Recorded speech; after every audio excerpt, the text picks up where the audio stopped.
de m'avoir invité à partager ce moment avec vous. Alors, comme vous l'avez remarqué dans mon nom, il n'est pas vraiment ligérien, il est breton, mais je suis vraiment ligérienne d'adoption. Voilà. Alors, la douleur, je m'y suis intéressée assez tôt dans les études de médecine.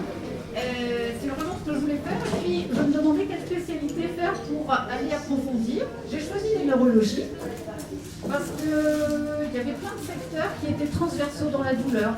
On pouvait aller voir du côté des nerfs, savoir comment ils fonctionnent, comment ils transmettent le message douloureux, le cerveau, comment il réagit, mais aussi les médicaments, comment ils agissent. Et puis toutes les stratégies non médicamenteuses, l'hypnose par exemple, qui m'intéresse beaucoup également, et les interactions entre le message douleur et puis toutes les modulations possibles au niveau émotionnel, cognitif. Voilà, c'est un petit peu cette transversalité qui m'intéresse.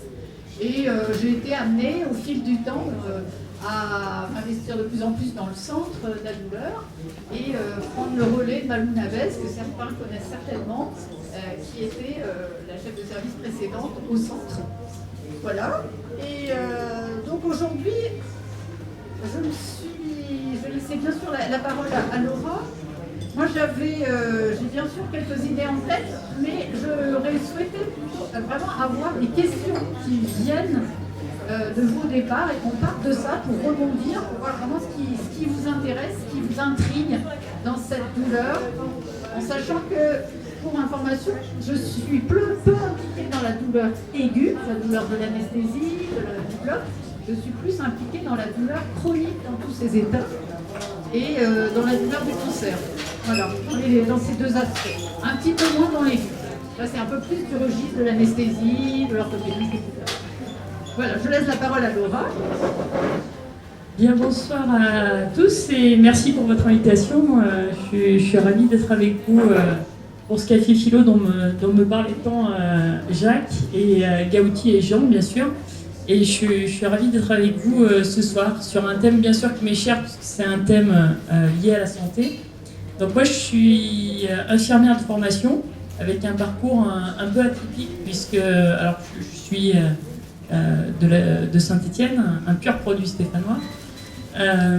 J'ai fait mes études ici aussi et j'ai été formée également ici.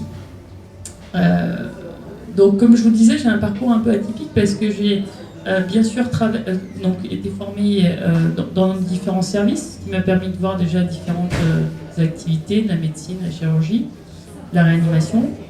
Ensuite, j'ai débuté ma carrière en neurochirurgie et j'ai eu l'occasion également de travailler ensuite à la prise en charge du patient à domicile, chez des prestataires de santé à domicile qui permettent de poursuivre la prise en charge du patient à la maison. Et j'ai rejoint le côté obscur, ce que certains l'appellent comme ça, mais je vous assure, c'est pas si obscur que ça, et on pourra en parler avec grand plaisir. J'ai rejoint une société française qui fabrique des dispositifs médicaux pour lequel je suis responsable de gamme pour la France. Et ces dispositifs servent, pour le coup, ma spécialité est maintenant la néonatologie, donc tout ce qui intéresse, je dirais, l'enfant-né prématuré. Donc l'intérêt peut-être et peut-être la complémentarité qu'on aura avec Christelle qui est elle vraiment très spécialisée dans le sujet.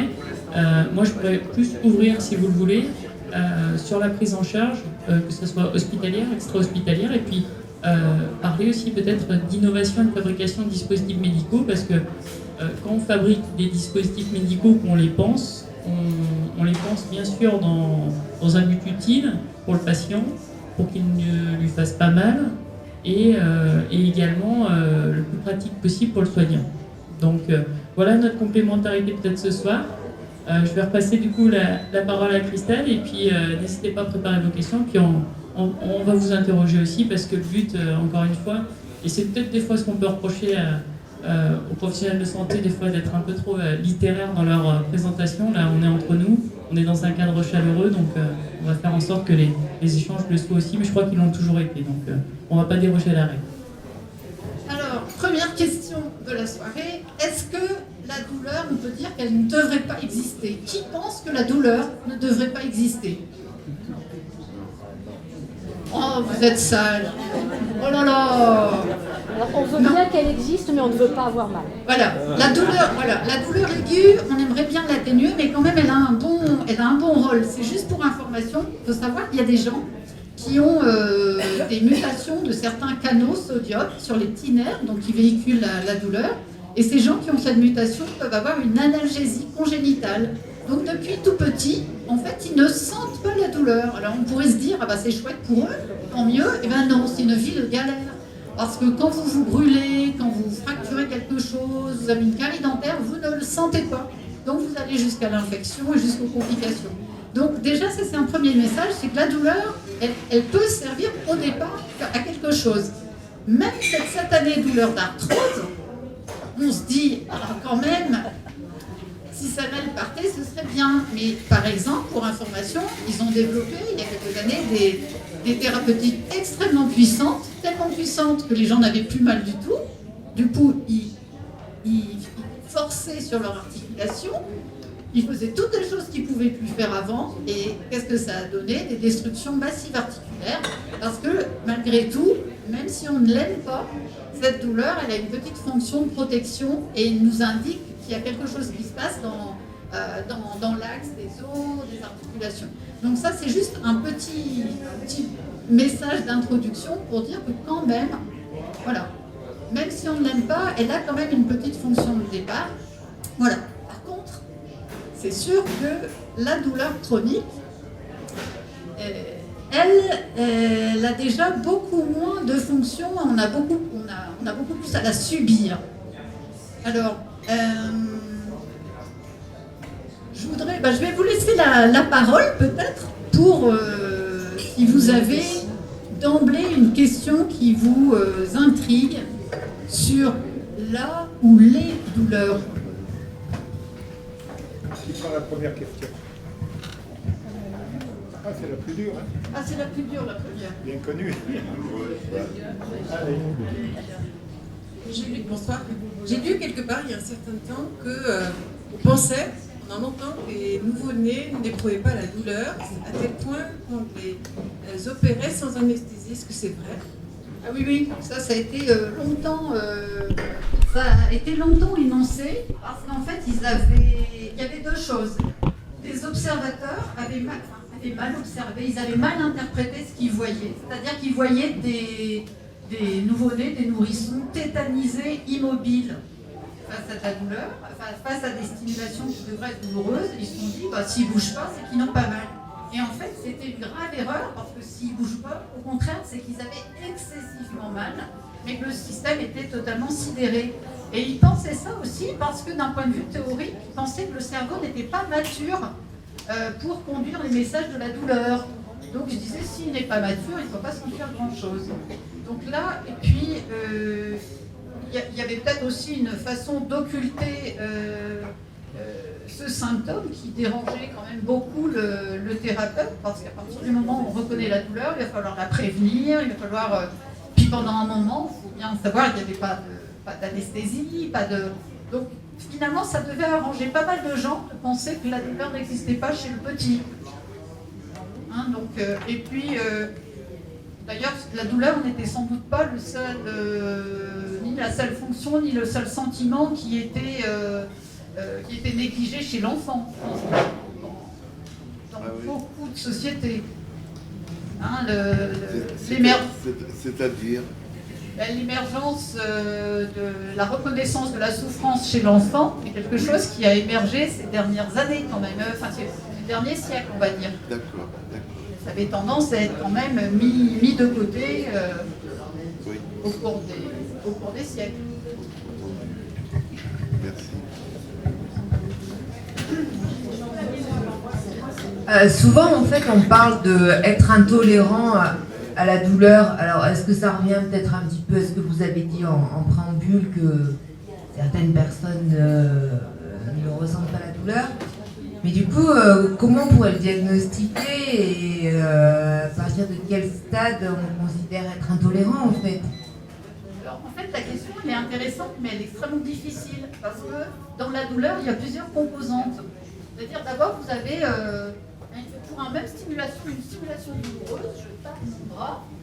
Selon comment je vais être équipée au niveau neurologique sur mes petits nerfs, sur les récepteurs à la douleur, qu'on appelle les nocicepteurs, ou les nerfs qui transmettent le message, selon comment je vais être équipée, je ne vais pas être tout à fait aussi sensible. Donc voilà, donc je ne vais pas être aussi sensible à la douleur en fonction de cet équipement. Et ça, on n'en connaît pas encore grand-chose pour l'instant. On n'est pas capable de typer, de dire celui-ci est très sensible à la douleur, celui-là ne l'est pas. Simplement, ce qu'on a, c'est des seuils de perception de douleur qui varient d'une personne à l'autre. Mais au-delà de ça, au-delà du côté sensoriel, il y a aussi le fait que la douleur, elle est modulée par des tas de choses, en particulier par exemple la tension qui augmente la douleur, la distraction qui la diminue, l'émotion qui est associée à la douleur. Si j'ai une grosse douleur sur un champ de bataille, mais c'est héroïque, c'est sûr que j'aurai moins de douleur que si ma douleur est associée à quelque chose que je trouve horrible, honteux, terrible, etc. Donc là, l'émotion va induire énormément de modulation. Donc quand vous dites intolérant à la douleur, peut-être que c'est intolérant, que vous êtes hypersensible sur le nerf, mais peut-être que c'est aussi votre cerveau qui est hypersensible, un petit peu comme une sorte de métaphore avec la musique. Si vous avez un haut-parleur qui serait réglé beaucoup trop fort et qui dévierait, qui amplifierait votre message douleur avec un défaut éventuellement de filtre, soit sur la sensation, soit sur la cognition, donc l'attention, soit sur le côté émotionnel. Et avec derrière, encore plus que l'émotion, et quelque chose qui est encore plus fort, on peut avoir selon la symbolique aussi. Un fakir ne va pas sentir la douleur, il va la sentir au niveau du nerf, mais il va y avoir quelque chose un petit peu de très supracortical, on va dire, qui fait qu'il ne va pas ressentir cette souffrance. Alors donc voilà, donc pas de test pour dire, et heureusement qu'on n'arrive pas à discriminer, parce que sinon ce serait horrible, on aurait tendance à juger les gens en disant oui, celui-là c'est un douillet, celui-ci est au contraire hyper résistant, avec une sorte de gradation des individus. Heureusement on n'a pas ça. Et on s'affranchit de ça parce que finalement ça nous empêche de travailler. Après peut-être quelques précisions sur un plan pratique. À l'hôpital, par exemple, comment on évalue la douleur? Vous avez dû avoir la question voilà, entre 1 et 10, 0 et 10, évaluez votre douleur. Alors c'est vrai que le 4 de monsieur, est-ce que ce sera le 4 de monsieur? On ne sait pas. Parce que peut-être quelqu'un aura très mal à 4, et c'est pas évident. Mais c'est vrai que et vous allez dire, bon, c'est un outil basique, mais c'est un outil, malgré tout, qui nous sort encore beaucoup d'évaluer la douleur. Et puis, chaque jour, de voir effectivement si elle monte ou si elle descend. Chez les tout petits, c'est très compliqué.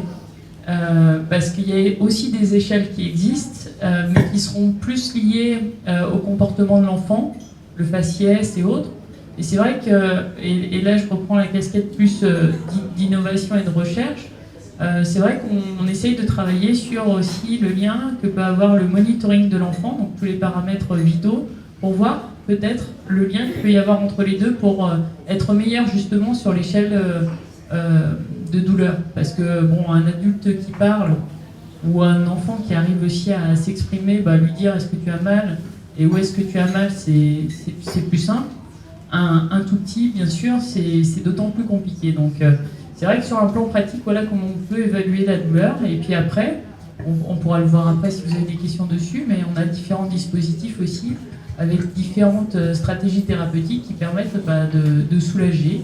Alors soit c'est parfois des débits continus qu'on peut avoir par une perfusion, et puis laisser aux patients la possibilité de s'administrer ce qu'on appelle un bolus, c'est-à-dire qu'on laisse une petite pompe au patient, et puis quand il a mal, il appuie, ça lui délivre une dose, et du coup ça permet aussi de traiter sa douleur. Donc on a des moyens assez simples finalement pour à la fois évaluer et traiter, mais on sait qu'on a des douleurs aussi bien coriaces.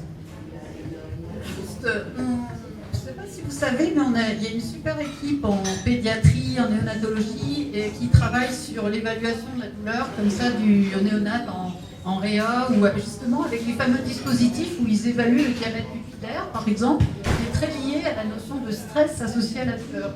Donc, à défaut d'avoir une évaluation consciente de la douleur chez le petit, ils vont avoir une évaluation du retentissement sur le stress qui se manifeste par des modifications du système végétatif, c'est-à-dire un système nerveux qui est involontaire, qui fait qu'on a le cœur qui bat, on crie, voilà, ça c'est ce système nerveux-là, et donc là il peut être analysé. Tous les travaux de David Chervier à Saint-Étienne, qui est très impliqué dans ce domaine, et c'est vraiment très, très, très intéressant. Et par rapport à l'évaluation clinique, alors on utilise des fois des échelles, au lieu d'avoir de 0 à 10, on peut utiliser des échelles de bonhomme, avec des têtes plus ou moins grimaçantes.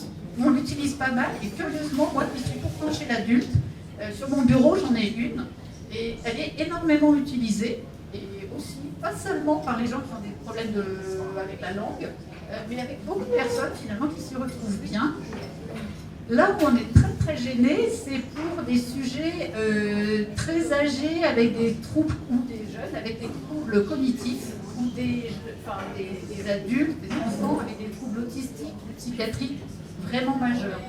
Là, c'est vrai que ça va être difficile, et souvent on va s'aider des aidants, on va s'aider de l'observation du visage, des rictus, des comportements d'agitation, voilà. Et là, on a toute une batterie qui est utilisée et utilisable pour être dans l'hétéro-évaluation. Et souvent, à nouveau, comme pour la pupille, c'est l'évaluation du stress qu'on va vérifier. Et parfois même, on va proposer des traitements, des preuves, on va dire, on n'est pas sûr que cette personne hyper agitée est mal, mais pourquoi ne pas lui donner, par exemple, un paracétamol? Si jamais ça réduit, ça veut dire que peut-être que son agitation était liée à la douleur, par exemple. Parfois, vous savez, c'est tellement compliqué que c'est le seul moyen qu'on peut avoir. Le paracétamol. Y a-t-il des groupes ethniques qui soient moins sensibles à la douleur que d'autres? Au niveau sensoriel, non. Mais après, au niveau de l'expression culturelle, il peut y avoir des différences. Au niveau de l'expression familiale aussi, au-delà de la culture, je dirais que pour sortir du débat de la culture, il peut y avoir simplement aussi des différences familiales, selon si depuis que vous êtes tout petit, on vous a appris à résister à la douleur, à ne pas vous plaindre, ne pas pleurer, etc. Il y a tout un apprentissage de l'expression verbale et émotionnelle de la douleur. Donc, évidemment, selon certaines cultures, en effet, on peut avoir des différences. Mais pas d'un point de vue du nocicepteur, du petit capteur à la douleur.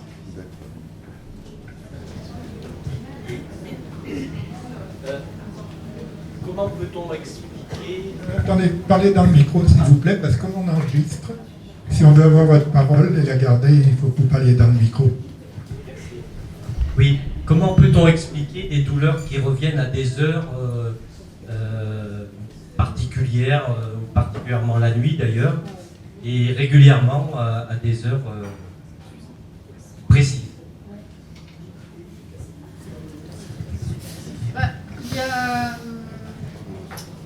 Dans cette question, il y a plusieurs choses. Il y a toutes les modifications qui neurophysiologiques font qu'il y a des variations du taux de cortisol, et on peut avoir la nuit des réactivités plus importantes à la douleur, en particulier pour toutes les douleurs, et là c'est particulier, toutes les douleurs d'abcès, d'arthrite, d'inflammation très importantes, où à ce moment-là elles vont être beaucoup plus la nuit que le jour. Après, il y a d'autres facteurs. Il peut y avoir aussi des facteurs dans son sommeil, malgré tout. On va bouger également, et donc les mouvements peuvent aussi induire la douleur, même dans le sommeil. Donc ça, il peut y avoir ça. Après, il y a des maladies particulières qui ne se déclenchent que la nuit. Par exemple, certaines algies vasculaires de la face, des variétés très rares, mais particulières, très intenses du visage, peuvent se déclencher toujours à heure fixe. C'est terrible. Les gens vont vous dire... je les déclenche à 20h, à 2h du matin, à 6h du matin. Tous les jours, c'est comme ça. Et ça dure 1 heure ou 2. Et donc, il y a des maladies parfois qui sont uniquement, et bien même parfois certaines maladies, on appelle ça des céphalées hypniques, des gens qui ont des maux de tête toujours exactement à la même heure, la nuit. C'est assez rare là aussi. Hein. Vous voyez, donc ça, ce ne sont pas quand même les plus courantes. C'est une histoire d'horloge biologique. Pour les algies vasculaires, oui, parce que l'algie vasculaire, c'est une dysfonction d'un petit noyau postérieur, inférieur, dans l'hypothalamus. L'hypothalamus, c'est une sorte de structure d'homéostasie, c'est-à-dire de contrôle, de régulation de beaucoup de choses, du stress, des hormones, et donc qui est en lien avec beaucoup d'éléments du cerveau. Et donc, quand il y a une dysrégulation au niveau de cette horloge, on a à la fois une rythmicité dans la journée et une rythmicité dans l'année, avec des périodes de douleur et des périodes sans douleur. Vraiment, l'horloge est le gros terme. Je vous pose la question. Donc, est-ce que c'est une question d'horloge biologique? Ah oui, c'est vraiment une horloge biologique. Alors après, des fois, on a d'autres horloges que les gens nous rappellent. À certaines dates anniversaires d'événements malheureux, certaines personnes pourraient avoir une résurgence de douleur ou de souffrance. Hein, ça arrive. Là, à ce moment-là, c'est plus tout à fait biologique, enfin, pas dans ce sens-là. C'est pas dans le sens de l'horloge, c'est dans le sens du rappel mnésique, de la mémoire. Oui, donc Madame Cinieri a parlé d'une possibilité, lorsqu'on a des douleurs, de stimuler pour faire passer la douleur. Est-ce que là, il y a eu des essais sur l'effet placebo de ces traitements? L'effet placebo, c'est vrai, on en parle beaucoup et il fonctionne dans certains cas. Et d'ailleurs, c'est assez fascinant de le constater parce que il y a aussi la gestuelle, il y a plein de choses. Après, là où on essaye, bien sûr, on essaye toujours, je pense, pour traiter la douleur, d'être le moins agressif possible dans le traitement et dans la thérapeutique qui est prescrite. Donc, on parle beaucoup d'autres moyens aussi pour soulager la douleur qui font aussi leurs effets. Alors, c'est vrai que parfois, les scientifiques que nous sommes pouvant nous montrer un peu sceptiques sur certaines choses, mais je dirais que ça dépend de chacun aussi, de croire ou de ne pas y croire. Et pour le coup, s'il y a bien quelque chose auquel je crois, c'est à cet effet placebo. Parce que, encore une fois, il y a beaucoup d'études qui ont montré son effet. Et c'est vrai que quand on voit différentes études, il y a toujours effectivement le groupe qui va recevoir le traitement et le groupe qui reçoit finalement rien en fait. Et parfois, on est assez surpris des résultats suivant sur quel sujet on évalue. Donc il y a ça, et puis il y a tous les... et mon collègue Patrick Michaud, avec lequel j'ai plaisir à travailler, vous en aurez parlé bien mieux que moi, mais il y a aussi tous les soins de support qui sont proposés dans différentes thérapeutiques et qui amènent aussi beaucoup de réconfort, sans parler vraiment de traitement pur et dur, parce que souvent, on parle de douleur, on se dit ah oui, le paracétamol, la morphine, des thérapeutiques un peu comme ça, mais il y a aussi plein d'autres choses qui soulagent suivant la pathologie, la problématique. Et c'est vrai que l'effet placebo, c'est quelque chose qui marche bien. Avec les enfants, ça marche super bien. Oui, en fait, l'effet placebo, c'est extraordinaire. Chaque fois que vous avez une réponse à quelque chose qui est bon pour vous, il y a l'effet du stimulateur, l'effet du médicament, plus l'effet placebo. Et alors, ce qui est assez fascinant, c'est quand ils ont fait des études d'imagerie fonctionnelle cérébrale, ils regardent comment fonctionne le cerveau pendant des manips où ils ont fait des manips expérimentales où ils créent des situations de placebo. Et là, vous vous rendez compte que les zones qui s'activent dans le cerveau sont exactement les mêmes que celles qui s'activent quand on prend la morphine ou qui s'activent quand on prend des stimulateurs qui vont résoudre les douleurs. Ce sont les mêmes zones. Il y a une zone, par exemple, le cingulaire, c'est une zone qui est très liée à tout ce qui est comportement, émotion. Voilà, donc ça c'est des choses qui sont passionnantes. Vous voyez, c'est la même zone. On sent bien qu'on a un bouton, je ne vais pas dire un bouton de marche arrêt, mais il y a quand même quelque chose, un filtre en tout cas, qu'on est capable d'activer ou pas. Après, le placebo, c'est assez fascinant parce que alors, certains sont très placebo-répondeurs et certains un peu moins. Et alors, ce qui est assez intéressant, on pourrait se dire, tiens, le placebo ne marche que si on n'est pas au courant. Mais en fait, non. Ils ont même fait des manips où ils ont montré que des personnes qui savaient qu'elles allaient recevoir un placebo, mais on les avait conditionnés pour montrer que le placebo avait une action intéressante chez eux, qu'ils étaient capables d'avoir une réactivité à la douleur grâce à leur mental sur ce placebo, ils arrivaient à démontrer l'effet. Une sorte d'effet de suggestion, comme si on s'auto-suggérait en quelque sorte. Et plus vous avez eu un médicament puissant avant, plus vous aurez un effet placebo très important ensuite. Alors après, c'est vrai qu'on disait chez l'enfant, ça marche. Je pense que chez tout le monde, simplement, peut-être que les enfants, ils ne se posent pas la question.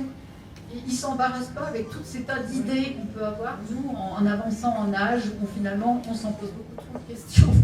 Et parfois, le placebo, finalement, marche mieux directement, spontanément. Et puis, vous voyez, c'est tellement puissant que les industries pharmaceutiques, les industries qui développent des dispositifs, en effet, sont obligées de contrôler contre le placebo pour prouver que le médicament, le dispositif fait mieux que rien, quoi, que du sucre. Donc, mais c'est vraiment fascinant, hein, ce placebo. Et le placebo marche même sur du Parkinson. Le Parkinson, c'est une forme de tremblement. Il faut savoir qu'il y a parfois certaines personnes qui avaient des stimulateurs. On éteignait le stimulateur, mais ils pensaient que c'était encore allumé, ils arrivaient à éteindre le tremblement. Vous voyez, comme quoi c'est très puissant. Et en douleur, on peut avoir ça aussi. Alors après, attention, hein, ça ne dure pas très longtemps. D'accord ? C'est sur des moments courts. Des moments courts. J'ai une question par rapport à des traitements, pas contre la douleur, mais contre différentes pathologies diverses. Voilà. Est-ce qu'il y a des traitements qui fonctionnent mieux lorsqu'ils sont alliés à une douleur? C'est-à-dire, aujourd'hui, hein, je parle, c'est-à-dire que dans une époque un peu plus lointaine, on faisait des saignées par exemple sur le corps parce qu'on pensait que le mal sortait par des ouvertures sur le corps humain, et donc les saignées ça faisait pas forcément que du bien. Donc c'était allié aussi à la douleur. Est-ce qu'il y a des traitements justement qui ont un résultat meilleur lorsqu'ils sont alliés à une douleur nerveuse, physique, enfin peu importe? Est-ce que je suis assez clair dans ma question? En fait, je vais vous répondre, il y a quelque chose qu'on connaît, c'est le torné du cheval. Si vous voulez faire un soin, vous avez une bonne méthode ancienne, c'est-à-dire de lui tordre le nez complètement pour pouvoir lui soigner le sabot. Donc c'est parce qu'une douleur en cache une autre. D'accord ? Et ça, c'est un mécanisme physiologique. C'est des contrôles inhibiteurs diffus qui se déclenchent quand on fait mal quelque part, on peut éteindre la douleur ailleurs. Mais c'est pas très pratique à utiliser parce qu'on n'est pas des chevaux et c'est difficile de vous donner une claque pour faire passer la douleur du genou, quoi. Donc on a du mal à l'utiliser. Par contre, ce qu'on utilise, et c'est un petit peu pareil, mais c'est des systèmes de stimulation, soit de vibration, soit de frottement, soit de stimulation électrique, qui à ce moment-là vont soulager la douleur et déclencher des contrôles inhibiteurs. Sinon, la douleur pour les médicaments, elle ne nous sert pas à grand-chose. Hein. On a plutôt tendance à essayer de la soulager quand même. Ouais, pour éviter la dimension anxiété qui va avec la douleur aiguë ou la dimension dépression qui va avec la douleur chronique. Et puis, dans cette prise en charge de la douleur, suivant encore une fois dans quel cas elle est prescrite, c'est aussi de rendre le patient autonome. Je parlais tout à l'heure de la pompe à morphine. La pompe à morphine, c'est un débit qui peut être, un débit qui est réglable suivant les heures de la journée. On peut s'attendre à être plus douloureux, on a vu tout à l'heure à un moment de la journée particulier. Et puis c'est donner l'autonomie au patient d'avoir aussi ce contrôle avec un nombre de bolus qui n'est pas illimité, vous imaginez bien, sinon pareil, le patient aurait des soucis au bout d'un moment. Et de se dire, on le rend autonome et lui à un moment de la journée, s'il a besoin particulier ou qu'il a davantage mal, il peut appuyer. Donc on est plutôt à envisager la prise en charge avec et à le rendre autonome aussi là-dessus. Et tu fais par exemple un traitement contre, je sais pas, Alzheimer, on prend des médicaments, c'est un exemple comme ça, mais il a plus d'effet si la personne a une stimulation nerveuse liée à la douleur parce que ça rentre. Je prends le micro. Oui, je disais, s'il y a une prise de médicaments pour un traitement type Alzheimer, si on allie la prise de médicaments à une douleur ou à un stimuli nerveux, est-ce que ça amplifie l'action du médicament par une canalisation dans le réseau neuronal ou des choses comme ça? C'était plus technique ma question. En fait. Non, là franchement il faut éviter, il y a des tas de moyens de les stimuler mais que ce ne soit pas douloureux. Donc on prend des stimulations sensorielles, par exemple au cas de l'Alzheimer ce sera très très bien, auditif, voilà, visuel, etc. Le toucher, voilà, mais la douleur en soi, je le redis, hein, la douleur aiguë, intense, c'est une douleur qui génère de l'angoisse. Et l'angoisse ce ne sera jamais excellent pour un organisme. Et quand elle se répète dans le temps, ça génère de la dépression. La dépression, si vous créer une dépression chez un petit rat de laboratoire, il va perdre tous ses poils, il va devenir tout maigre et il va finir par mourir, ce petit rat.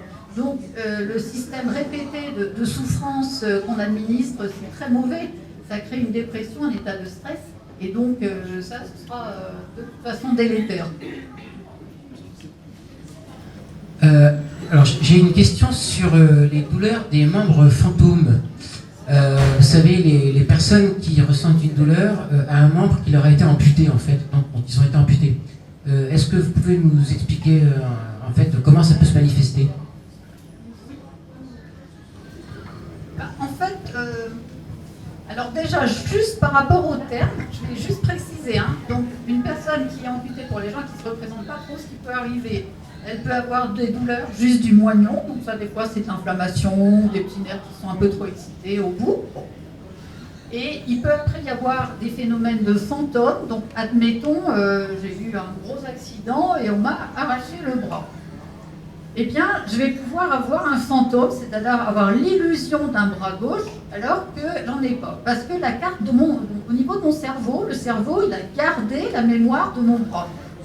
Et alors, vous allez avoir certains patients qui vont avoir un fantôme qui est très immobile, soit dans la même position, des fois dans une position, par exemple, comme elle a été à l'accident, avec un bras complètement renversé, par exemple, ou parfois un bras qui bouge. Certains vont dire, tiens, je me soulage en bougeant mon bras fantôme. Donc il y a des bras mobiles, des bras immobiles. Et après, ce bras, il peut être douloureux ou non douloureux. Il y a des gens qui ont un fantôme pas douloureux. C'est juste un peu désagréable parce qu'ils n'osent pas en parler aux autres, de peur de paraître pour des fous, alors qu'en fait c'est tout à fait normal. C'est simple. Et alors après, avec le temps, souvent ce fantôme, il va diminuer de taille, il peut se rétrécir un peu avec le temps, il peut changer. Et puis alors vraiment après, il y a ce qu'on appelle l'algo-hallucinose, c'est-à-dire le membre fantôme douloureux. Alors ça c'est très empoisonnant parce que non seulement on a ce fantôme, mais on a des douleurs horribles qui ressemblent à celles qu'on aurait dans une douleur de section de nerfs ou d'irritation de nerfs. Ça ressemble aux douleurs neuropathiques, d'ailleurs c'en est une. Et c'est simplement, là au niveau du cerveau, je pense que les neurones essaient de compenser ce qu'ils n'ont plus.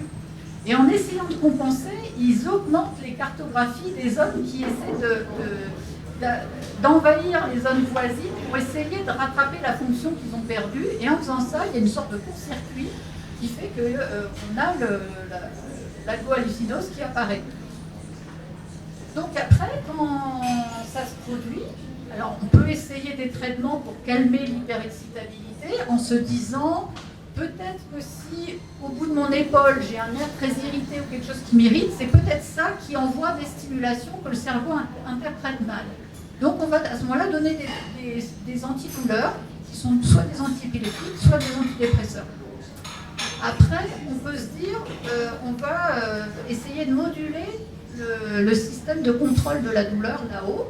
Et il y a des gens qui vont poser des stimulateurs sur le cerveau pour essayer de modifier ces algo-hallucinoses. Mais c'est très très difficile à traiter.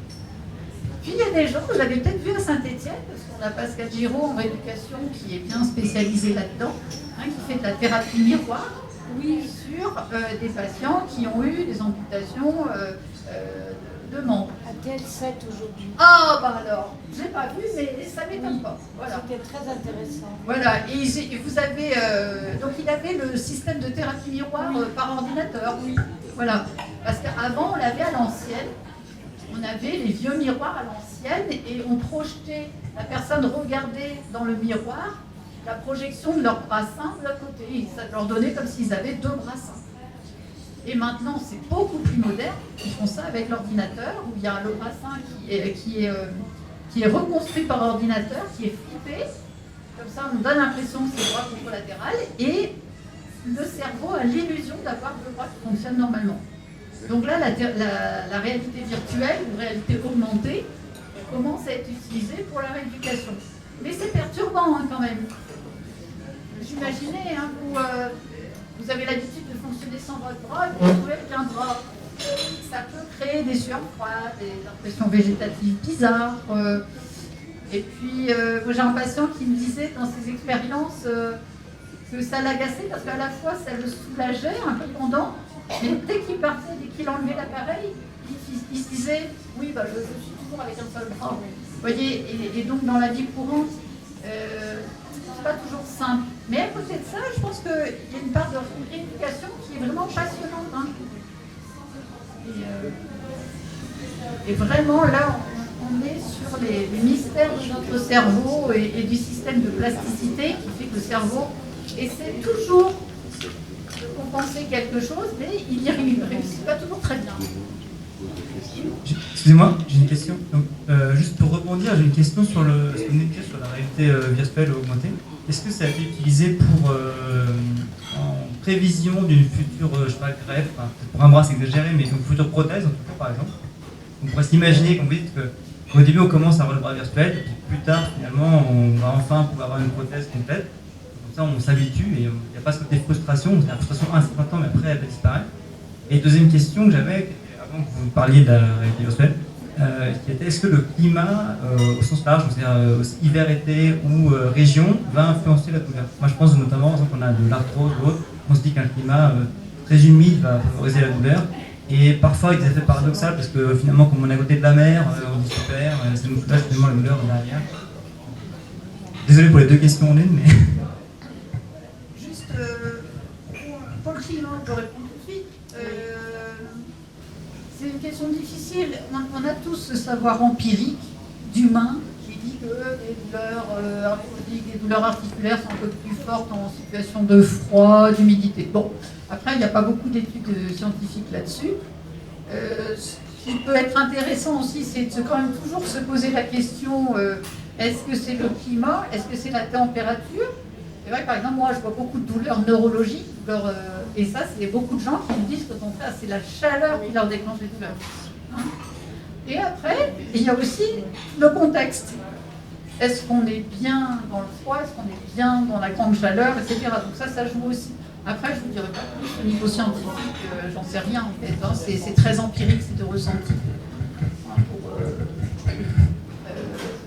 pour la question des amputations,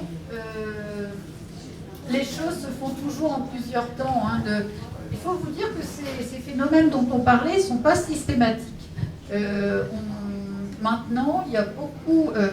il y a une prise en charge qui est bien meilleure quand il y a des amputations, peut-être des meilleures anesthésies, des blocs régionaux aussi qui diminuent le pourcentage de douleurs qui surviennent, et un travail de rééducation qui se fait assez précocement, de soins à la peau, de prothèses qui sont mis avec des rééducateurs, et ils n'utilisent pas trop la réalité virtuelle précocement.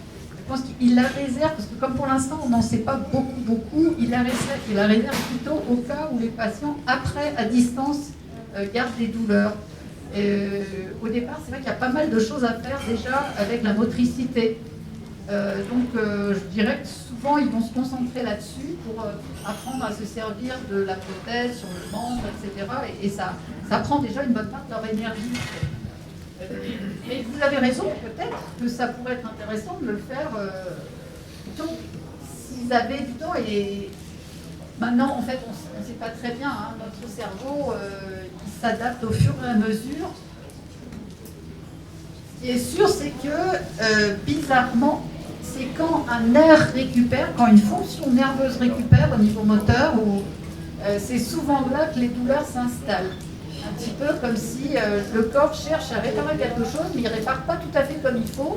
Et ça, c'est classique, par exemple, des paraplégiques. vous récupérez de la force, vous êtes tout content, ah ça y est, j'ai récupéré des choses et tout, et qu'est-ce qui se passe? Hop, la douleur arrive. Un petit peu comme s'il avait trop bien fonctionné, ces neurones avaient trop bien fonctionné, et il vous amène une douleur paradoxale. Donc peut-être la prévention pourrait être intéressante, mais alors là, voilà, on n'en est pas encore vraiment là, mais ce sera intéressant. Peut-être un complément qui fait écho à une visite que j'ai faite dans la semaine. J'allais visiter l'entreprise Proteor qui justement fabrique des prothèses pour les personnes amputées, et j'étais assez fascinée parce que je découvrais moi plus cet environnement produit-là, et alors c'est vrai que je n'ai pas vu de réalité augmentée comme vous dites en amont, mais par contre ils utilisent bien sûr toutes les nouvelles technologies pour à la fois, je dirais, et c'est ce qu'ils m'ont présenté, pour s'adapter à la morphologie de la personne, et ils le font de manière très précise avec des ordinateurs pour avoir une découpe, je dirais, un contour vraiment très, très important. Donc ça pour le coup, je vous assure, ils utilisent vraiment des logiciels vraiment très, très spécialisés et très précis, qui s'adaptent à la fois à l'enfant et à l'adulte. Et les matières aussi. J'ai rencontré une personne qui a eu un grave accident et qui du coup qui était amputée au-dessus du genou, et qui avait la dernière innovation du laboratoire, et qui avait le genou intriqué dans la jambe, alors que d'habitude visiblement vous aviez le genou et puis la jambe en deux parties. Là le tout était imbriqué. Alors c'est vrai que ça peut paraître basique en se disant pourquoi ils ne savaient pas faire ça avant, mais c'est bien plus complexe que ça. Et c'était tout en carbone, etc. Et puis elle, ça lui a permis de reprendre une activité complète. Et elle prépare même, et du coup on en a beaucoup discuté, elle prépare les Jeux Olympiques Paralympiques prochainement. Et du coup je trouvais ça assez fascinant, parce que pareil, je me dis mais ça fait pas mal. Enfin, j'ai posé là pour le coup les questions d'une pure néophyte, en lui disant mais comment ça s'imbrique, comment ça fonctionne. Et c'est vrai que là elle me parlait plus trop de douleur justement, elle avait comme si elle avait fait une adhésion de cette prothèse à son corps. Pour elle c'était sa jambe, c'est ses deux jambes, et c'était assez intéressant de pouvoir échanger avec elle, parce que du coup elle m'a dit mais attends, je vais te faire une démonstration. Je lui dis non, je veux pas t'embêter. Et du coup, elle courait, et puis en rigolant, elle me dit mais je mets même des talons, hein, elle me dit. Et du coup, ça va. Et je dis ah bon, mais oui. Enfin, je veux dire, c'est là où on voit, et j'espère que dans les années à venir, ça sera la même chose, toute l'innovation qu'on peut avoir aussi par rapport aux matières, par rapport aux patients, par rapport aux nouvelles technologies. Et c'est là, je dirais, tout le côté positif qu'il faut retenir de tout ça. Parce qu'elle, du coup, à la fois, elle reprenait une vie, entre guillemets, normale, et je pense que sa douleur, même si je pense qu'elle a toujours des douleurs, parce que malgré tout, elles ne disparaissent jamais, mais du coup, ça les atténuait grandement. Donc il y a à la fois la prise en charge, je dirais, thérapeutique, et puis il y a tout ce qu'on peut mettre en place à côté, qui peut aussi soulager. Et voir cette femme, effectivement, en robe avec ses talons, franchement, elle m'a bluffé. En termes de dispositifs innovants, il y a beaucoup de choses qui ont été développées ces dernières années qui sont super intéressantes. Vous avez peut-être vu des fois chez le kiné, ils ont des petites électrodes qui mettent sur la peau, brancher un appareil. Ben, ce dispositif, neurostimulation, voilà. Ce dispositif peut être encore amélioré pour des douleurs qui sont localisées à un membre particulier, à un segment de membre. Et à ce moment-là, on va implanter des électrodes en regard de la moelle épinière pour que ce soit encore plus près de la cible pour être plus efficace. Ça, c'est la stimulation cordonale. Après, on se retrouve avec un petit boîtier, un peu comme un pacemaker, qu'on va allumer pour contrôler, par exemple, sa sciatique chronique, etc. Ça, c'est une chose. Après, on peut monter un peu plus haut.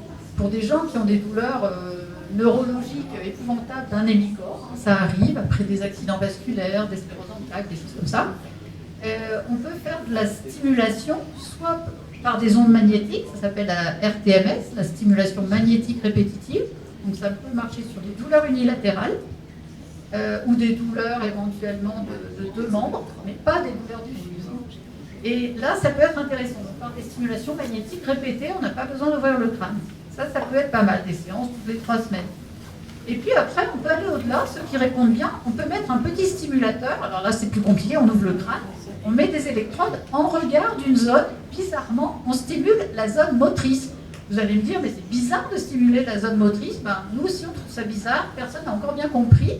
Mais c'est en tout cas une zone qui, quand elle est stimulée, va donner une antalgie, un soulagement aux patients qui ont des douleurs neurologiques focalisées comme ça. Donc ça, c'est super. Donc il y a pas mal de stimulateurs maintenant qui sont posés et qui sont intéressants parce que contrairement à avant, les neurochirurgiens avant, début de siècle, s'étaient dit « Oh bah tiens, il y a une douleur là, on va couper ». Sauf qu'en coupant, on avait un problème, c'est qu'au bout de quelques mois, on a une douleur encore pire qui revient, qui est la douleur de déafférentation, qui est la douleur parce qu'on a coupé un nerf ou une lésion nerveuse. Donc maintenant, on ne fait plus ça. On ne le fait que si les gens sont, par exemple, dans des cancers terminaux avec des douleurs tellement épouvantables, on sectionne une voie, et ça peut être très intéressant. Puis ça, on a le droit de le faire que si la personne a une durée de vie limitée. Là, ça pourra être bien, mais sinon, on ne peut plus le faire. Couper, ça se coupe plus. Et par contre, le dernier truc, et donc tout ça, c'est des techniques que vous avez aussi dans la région. Saint-Étienne était bien à l'avance sur toutes ces techniques-là. Et vous avez des techniques maintenant qui se développent aussi, qu'on appelle des intratécales. Vous avez peut-être entendu parler. C'est des petits réservoirs qui sont implantés dans le ventre et qui sont reliés par un petit cathéter, un petit tube qui est relié vers la moelle épinière sur lequel baigne le liquide céphalorachidien. C'est le liquide qui est autour de la moelle. Et cette petite pompe, on peut la remplir avec des produits comme de la morphine, comme des produits qui limitent la spasticité, c'est-à-dire la raideur. Et récemment, il y a un produit qui a été développé, c'est le ziconotide. C'est un extrait d'escargot marin. C'est une sorte d'escargot, il prend sa proie, il va l'anesthésier pour la bouffer, quoi. Et cette toxine a été étudiée, a été développée, elle est utilisée, la conotoxine, pour développer ce médicament. On n'a pas le droit d'administrer par comprimé ou par voie veineuse, sinon on meurt. Mais par contre, par voie intratécale, donc par cette voie-là, on peut l'administrer. Et cette voie intratécale, c'est quelque chose qui est vraiment en développement actuellement, à la fois pour toutes les douleurs du cancer qui concernent un membre ou 2 membres, ou pour toutes les douleurs neuropathiques qui concernent un membre ou 2 membres. Je précise ça pourquoi ? Parce que parfois les gens viennent nous voir en disant « j'ai des douleurs de partout, de la tête aux pieds, pour X raisons ». Et ils nous disent « est-ce qu'on pourrait faire ces dispositifs dont je viens de vous parler ?» Et là, je dis « là, c'est pas possible, parce que c'est un dispositif qui cible le niveau. Donc, on est quand même obligé d'avoir des douleurs qui sont relativement régionales, on va dire. Voilà. Mais c'est formidable, et vraiment, dans les douleurs du cancer, il y a des régions qui sont bien plus en avance que nous. Le Grand Ouest, Angers, Nantes, tout ça, ils sont beaucoup plus en avance parce qu'ils ont mis des réseaux en place plus précoces.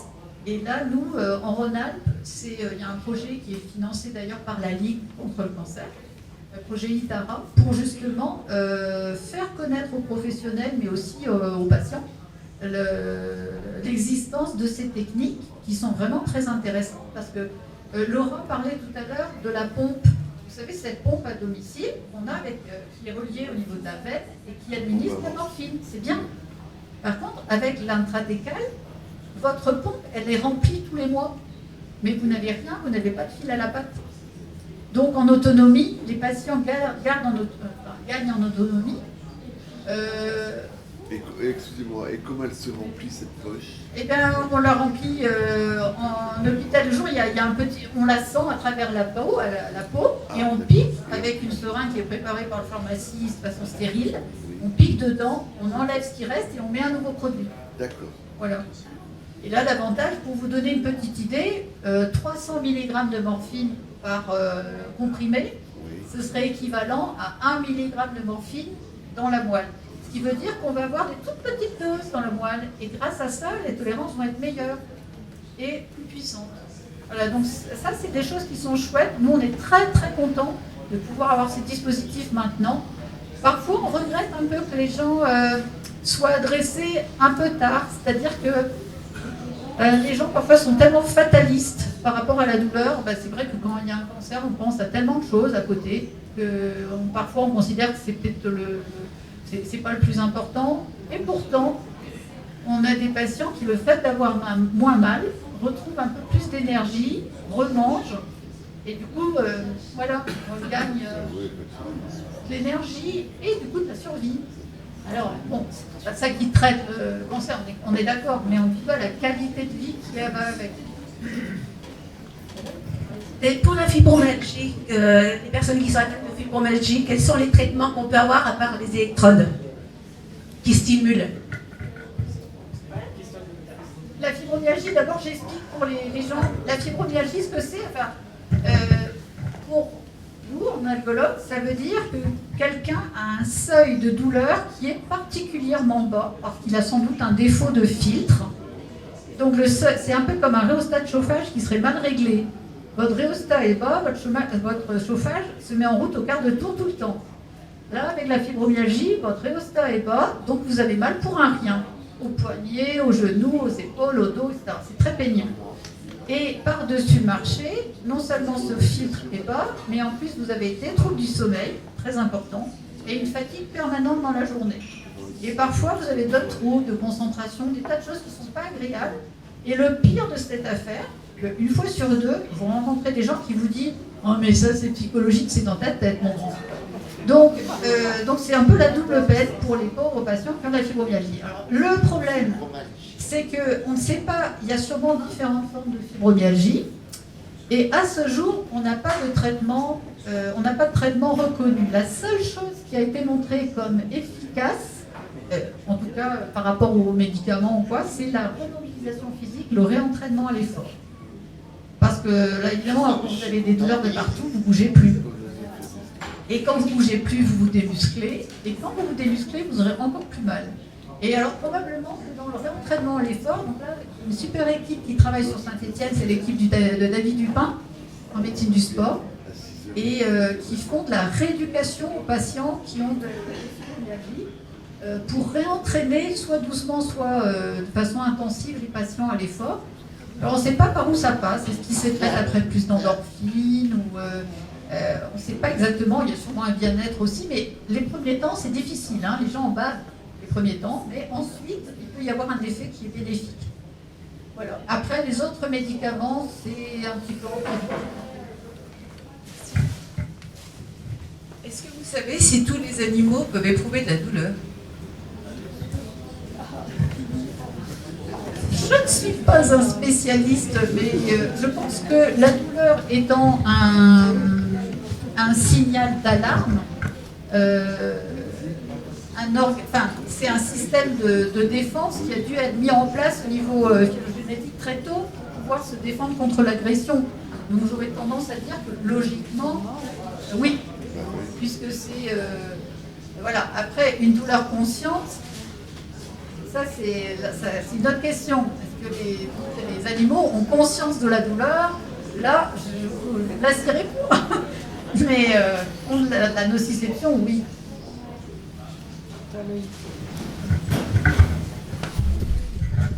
Je voulais savoir, est-ce que la fatigue en prenant des efferalgan, c'est considéré comme une forme de douleur, la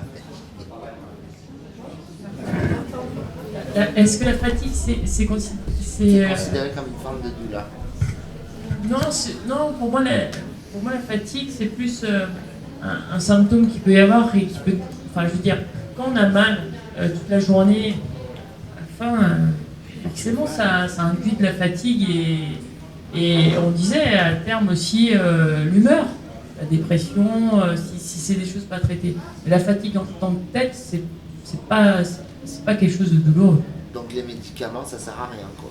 Ah non. Pour la fatigue. Parce que je dis...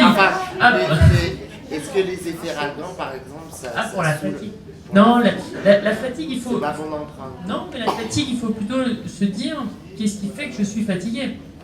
C'est peut-être plutôt ça la question à se poser. Est-ce que c'est la journée qui a été éreintante et à ce moment-là on a la réponse? Est-ce que c'est autre chose qui l'a déclenché? Est-ce que j'ai mal et du coup en plus je suis fatigué? Vous voyez, c'est plus ça. Et c'est pas un symptôme en tant que tel. la fatigue, on n'a pas de bon traitement de la fatigue. La fatigue est due à plein de choses. Et c'est vrai qu'on n'a pas de bon traitement de la fatigue en soi. Ça, c'est sûr. Donc, il ne faut pas aller prendre n'importe quoi pour la fatigue. Alors après, voilà. Moi, j'entendais juste la fatigue d'avoir toujours mal. C'est ça. Mais dans ce cas-là, c'est pas la fatigue qu'on traite. C'est d'avoir mal. C'est pourquoi toujours mal. Pourquoi... Il peut y avoir et obligé de prendre du Doliprane codéiné, prendre du Doliprane Attention, normal. on peut avoir la fatigue d'avoir mal, d'accord, et on essaie de prendre un antalgique. Mais parfois, quand ça dure longtemps, l'antalgique ne marche pas. Dans ce cas-là, ça ne sert à rien de le prendre. Mais à vous de tester. Un médicament, c'est pas de la magie. Ça marche ou ça ne marche pas. Si vous avez, soit ça marche, vous êtes content, très bien, et vous n'avez pas d'effet secondaire. Soit il y a des effets secondaires. Vous parlez de la codéine. Ça shoot. Ça peut donner de la fatigue, comme le tramadol, etc. Pas chez tout le monde, mais chez certains. Donc là, à ce moment-là, il faut y réfléchir. Donc vous mettez dans la balance le soulagement que j'ai avec mon produit, les effets secondaires. C'est à vous et vous seul qui pouvez regarder dans la balance ce qui est bon. Voilà, donc ça c'est quelque chose qui est essentiel. Hein. Après, on n'a pas de médicament qui soit bon universellement. Par contre, ce qui est intéressant, si vous vous posez la question de dire est-ce que mon médicament il est bon pour moi, vous en parlez à votre médecin, à votre infirmière, et vous pouvez dans certains cas essayer de l'arrêter. Moi, des fois, je dis aux patients, vous n'êtes pas sûr que votre référencement codéiné marche, votre tramadol, très bien, on va l'arrêter pendant 15 jours. Vous allez le reprendre pendant 15 jours et vous allez observer de vous-même si ça sert à quelque chose. Et là, vous vous rendrez compte. Mais par contre, attention, hein, ça ne peut pas se faire avec tous les médicaments. Il y a certains qu'on n'arrête pas brusquement. Mais du coup, prendre une sorte dose de médicament de paracétamol, ça a des risques sur le foie, sur... Ah bah oui, vous pouvez vous faire des hépatites fulminantes, des pancréatites, des choses comme ça, c'est sympathique. Non, donc comme ça, après, non seulement vous avez mal, mais en plus vous avez mal au ventre. Merci. S'il vous plaît. Lors d'une intervention chirurgicale sous hypnose, que se passe-t-il au niveau de la douleur? Pourquoi le patient ne la ressent pas?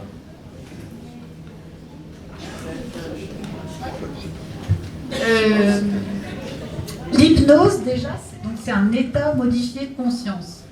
C'est pas du sommeil. Ce serait plutôt... Donc, je parle pas là de l'hypnose de Mesmer, l'hypnose de Cirque, des journalistes. Sans mes côtés. J'en parle même pas. Je parle de l'hypnose bien faite par un thérapeute, un soignant. Et là, il va vous aider à ce que vous soyez dans un état de conscience modifié qui serait un petit peu comme si vous faisiez... un peu comme si vous étiez avec un appareil photo et que vous faites un zoom. Vous savez, vous zoomez sur un truc qui vous intéresse. Par exemple, je sais que je vais être opérée de mon doigt de pied et je vais zoomer sur un souvenir qui est super intéressant pour moi, que j'étais dans le désert en train de, je sais pas, galoper à d'autres chameaux. On va dire ça, allez, soyons exotiques. Et donc, quand je vais faire ça, qu'est-ce qui va se passer? Je vais faire l'effet zoom. Donc, le thérapeute, l'anesthésiste, va m'aider à aller dans mon souvenir, par exemple. Et là, qu'est-ce qu'il va faire mon cerveau? Il va éteindre un petit peu tout ce qui ne l'intéresse pas à côté, les néons du bloc, les bruits, les biscuits, les trucs. Il les entend, mais moins. Et puis, les zones du cerveau qui s'intéressent, enfin, qui sont impliquées dans le souvenir, celles qui sont impliquées dans la couleur de mon chameau, celles qui sont impliquées dans son bruit, enfin, je ne sais plus comment on appelle un chameau, voilà. Voilà, dans le mouvement, les zones motrices qui sont impliquées dans le mouvement, dans le ressenti corporel, quand je suis en train de galoper sur mon chameau, vous voyez, tout ça, mon cerveau, il est en train d'être hyper actif. Et cette hyperactivité de plein de zones cérébrales peut faire qu'à ce moment-là, la toute petite zone qui captait la douleur, elle, si vous voulez, elle devient toute petite par rapport à cette immense activité cérébrale que je suis en train de générer par mon auto-hypnose. Donc c'est une auto-hypnose active, voilà, qui va bien un peu brouiller le signal, mais de façon plus puissante que sur de l'imagination. C'est plus que de l'imagination parce que je revis l'événement. Et certains d'entre vous, peut-être quand je parlais, ont même repensé eux-mêmes à soit des images, soit des sensations corporelles. Et c'est ça, c'est ce fait de revenir sur une sensorialité, une polysensorialité qui fait qu'on est en hypnose et que c'est très puissant. Et alors c'est marrant parce que, là encore, vous savez, je disais tout à l'heure que la stimulation de la zone motrice pouvait contrôler la douleur, mais en hypnose, quand vous stimulez justement les zones de mouvement par le mental, vous pourrez aussi avoir une hypnose plus intéressante, plus antalgique. C'est assez souvent observé. C'est assez fascinant. Alors, par contre, c'est rare d'avoir des chirurgies avec une hypnose totale. Souvent, c'est hypnose plus petit sédatif. Ça évite que les chirurgiens anesthésistes soient en gros stress et le patient avec. Hein? Comme ça, on se dit, ouais, il y a quand même, voilà, il y a quand même un filet, mais on est content, voilà. Hein, souvent, ça, c'est la vraie vie. Là, il y a un peu les deux. Il y a quelque chose aussi que vous avez peut-être déjà vu, soit dans des reportages ou autres, c'est les fameux casques aussi, à réalité virtuelle. Et c'est assez intéressant. Moi, la société pour laquelle je travaille, on commercialise. Alors, c'est pas sur mon champ d'action propre, mais j'ai voulu tester parce que j'étais assez sceptique, moi, sur le fait de me laisser embarquer dans ça. Hein. Et c'est vrai que c'est assez fascinant. Je vous invite à l'essayer si vous avez l'occasion, parce qu'on en voit quand même beaucoup maintenant. Et c'est assez fascinant, parce qu'on se laisse embarquer très vite. C'est un peu la même chose, en fait. On captive l'attention. C'est ça, exactement. Alors ça peut être, en plus, les choses sont bien faites. Hein. Vous pouvez être au milieu de la nature, vous choisissez la saison, vous choisissez le temps, vous choisissez peut-être paramétrage en amont, et puis vous chaussez le casque sur les yeux, et puis c'est vrai que vous vous laissez embarquer dans cet univers-là. Mais c'est vrai qu'il y a souvent, quand même, comme Christelle le précise, un complément aussi qui est fait, mais c'est une manière aussi d'être moins agressif, je dirais, dans la thérapeutique, et puis d'essayer de nouvelles choses, et ça marche bien en plus aussi avec... on est tous plus ou moins réceptifs aussi, peut-être sur... je sais pas comment l'expliquer, mais chez certains ça marche mieux que sur d'autres aussi, mais j'avoue que c'est assez fascinant. Par contre, il faut faire attention que la machine ne remplace pas le thérapeute. Parce que... je vais faire une petite anecdote. Une fois, il y avait une patiente, on fait une séance d'hypnose, et voilà, elle était tétraplégique, donc elle ne pouvait plus bouger, c'était assez compliqué. Et on vient à faire une séance où il y avait l'évocation d'un bon souvenir. Et puis moi, à un moment, je vais suggérer, c'était surtout au début, je commençais, je n'étais pas assez prudente. Et je lui avais suggéré certaines images, des images par exemple au bord de l'eau, de la plage ou quoi, enfin, des choses variées, mais avec l'eau. Et puis, il me regarde brusquement. Elle ouvre les yeux, elle me dit ma tante s'est noyée. Et oui, non, alors imaginez, elle aurait été sous réalité virtuelle. Voilà, c'est pour vous dire qu'il est quand même intéressant d'avoir le thérapeute qui réagit tout de suite, parce que nous, dès qu'on voit qu'elle se fronce les sourcils, on dit il y a un truc qui ne va pas, et hop, on change de sujet, on retourne voir notre chameau dans le désert, par exemple. Mais voilà, et ça, en plus, il y aurait une tendance actuellement, pour tout, de dire c'est facile dans la vie, il suffit d'avoir des utilitaires, des fiches, un programme informatique, un casque à mettre sur la tête, c'est bon, c'est génial, ça coûte pas cher, on peut le réutiliser, et il n'y a plus des mains. Et l'air de rien, ce qui se passe dans le lien, on a tous l'image du thérapeute, du soignant qui est à côté de soi avant de s'endormir sur l'anesthésie, et le visage de l'infirmière, de soignant qui est à côté, hein, et qui est important. Comme ça, après, la réalité virtuelle, voilà, ce sera du visuel, ce sera peut-être du sonore. Par contre, vous savez que vous êtes les plus savants sur ce qui est bon pour vous. Vous savez ce qui est bon pour vous, vous savez ce qui est intéressant, ce qui est chouette, ce qui vous anime. Vous savez si c'est la sensation d'être calme, si c'est de la musique, si c'est une impression de chaleur intérieure. Vous voyez, ça, c'est votre savoir. Et votre savoir sera toujours meilleur que ce savoir imposé par un extérieur. Donc ça, c'est notre liberté. Notre liberté d'aller savoir ce qui est intéressant pour nous. Alors ce qui est bien, c'est qu'on a un humain en face, on peut discuter. Comme ça, on peut justement affiner et puis avoir des petites combines. Voilà une phrase très sage. Merci. Pourquoi le dire Diantalvic, qui était très efficace, a-t-il été interdit? Je partage votre désarroi. En fait, ça a été interdit parce que, outre-Manche, il y a eu des intoxications et des gens qui avaient pris des doses trop importantes de dextropropoxyphène, qui est le produit qu'il y avait dans le Diantalvic ou le Propofan. Et ils ont fait des déclarations d'effets indésirables. Et moi, il y a quelque chose que je ne comprends pas là-dedans, mais au lieu de dire on redonne les principes et on ne dérape plus, et on essaie de ne pas dépasser les doses, ils ont dit on supprime les produits. Je vais faire un peu ma parano du soir, mais je me demande quand même si ça n'a pas été un moyen de faire monter d'autres molécules de palier 2. Mais moi, ça me casse les pieds parce qu'à l'époque, même chez des personnes âgées pour lesquelles on ne pouvait pas mettre d'anti-inflammatoires, pas de morphine, pas de codéine, des choses comme ça, c'était un des rares qu'on pouvait utiliser. Et là, voilà, on peut plus. Donc c'est pour ça, c'est pour les intoxications qu'il y a eu. Comme un certain nombre de fois, on a perdu le produit parce qu'il y a eu des dérapages qui n'auraient pas dû se produire. Merci.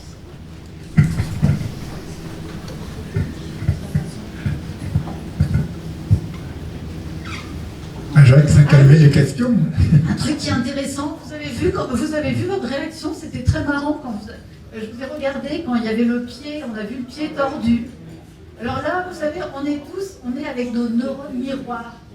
C'est comme le singe, hein, je veux dire, quand on regarde quelque chose qui se passe, on a une sorte de vécu très implicite, très, très rapide. Et quand vous disiez tout à l'heure que vous avez eu très mal à lire les BD, les tas de romans épouvantables qui rigolent, voilà, ça c'est quelque chose dont il faut nous se méfier en tant que thérapeute. Il ne faut pas être sadique, mais il faut faire attention parce qu'à la fois, il faut être empathique, c'est-à-dire réussir à ressentir ce qui se passe de l'autre, avoir des neurones miroirs qui fonctionnent un peu, mais tout de suite après, il faut avoir des filtres qui fonctionnent bien pour faire que cette douleur ne reste pas nous envahir tout le temps parce que sinon on finirait douloureux chronique aussi. Donc il faut réussir à avoir à la fois le filtrage, mais on reste capteur, mais on filtre. Et parce que justement, sinon après, on ne pourrait pas travailler. Alors parfois, certains filtrent peut-être trop, donc vous pouvez avoir l'impression qu'ils deviennent un peu indifférents. Mais c'est toute la mesure qu'il faut avoir. Mais en tout cas, c'est très intéressant parce que on a l'empathie qui se manifeste par rapport au visage de souffrance et par rapport à la situation. Et il y a eu des tas d'études qui ont montré comment fonctionne un cerveau quand quelqu'un a une empathie face à une douleur. Et vous observez à ce moment-là que toutes les zones qui sont impliquées habituellement dans une stimulation douloureuse sont activées, sauf celle qui est impliquée dans le sensoriel. Mais tout le reste y est. On active toute sa matrice douleur, mais pas la matrice sensorielle physique, si vous voulez. Donc c'est assez marrant, on a une sorte de pré-câblage qui fait qu'on est très très sensible à ça, parce que je pense qu'il y a une fonction dans l'espèce. Alors c'est dangereux, je veux dire, même pour l'homme des cavernes, il fallait qu'il s'en méfie, parce que c'était sa survie qui en dépendait. Donc je pense que c'est quelque chose qui est vraiment très développé dans la détection pour soi et pour l'autre, avec une visée de protection. Justement, ça me fait penser à quelque chose d'assez bon.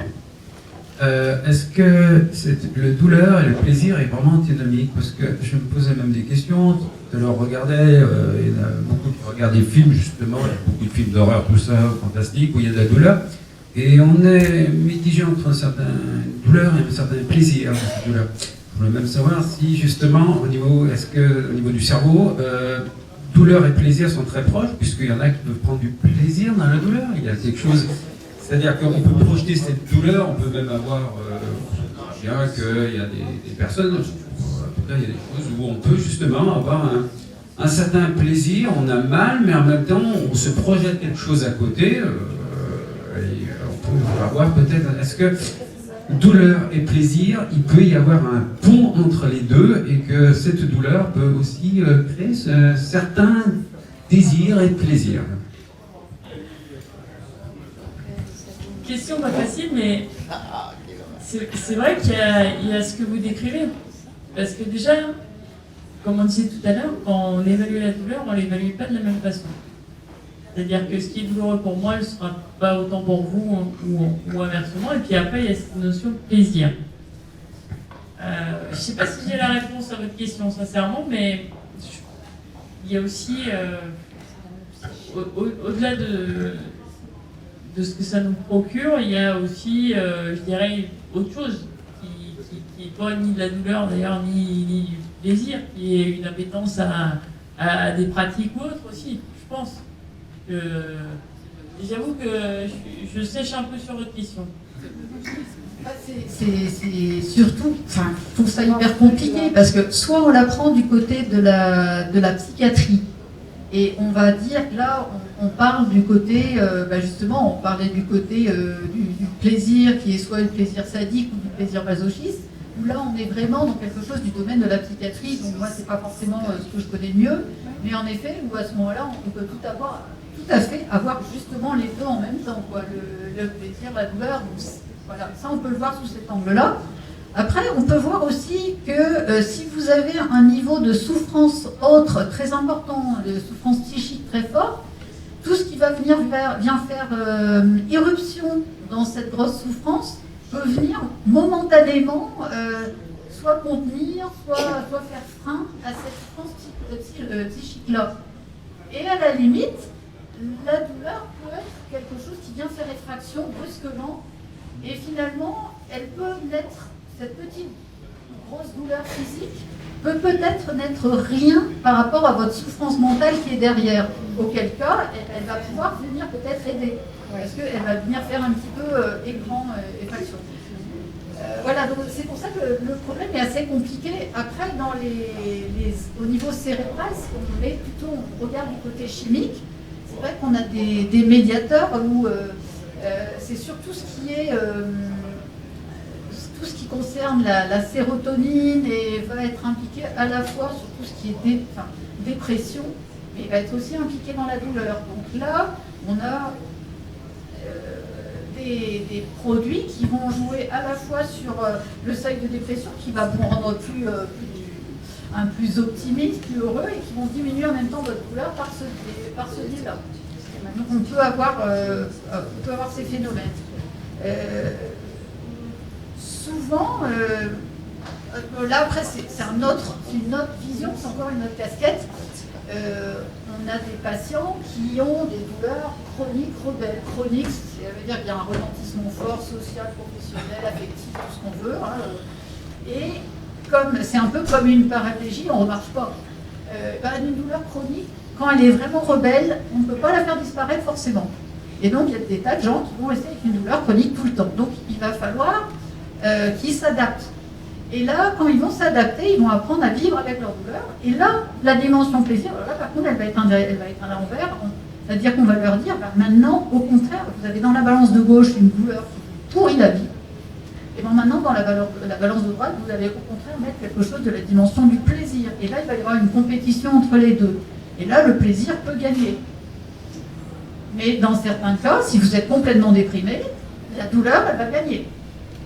Et elle va vous polluer votre plaisir. Donc vous voyez, c'est quand même une histoire de balance. Et là, il y a une compétition qui se fait entre les deux.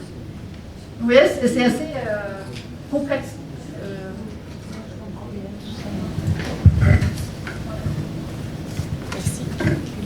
Les rares fois où j'ai éprouvé une douleur vraiment intense, je me suis évanouie. D'ailleurs, Jacques m'a récupérée dans ses bras.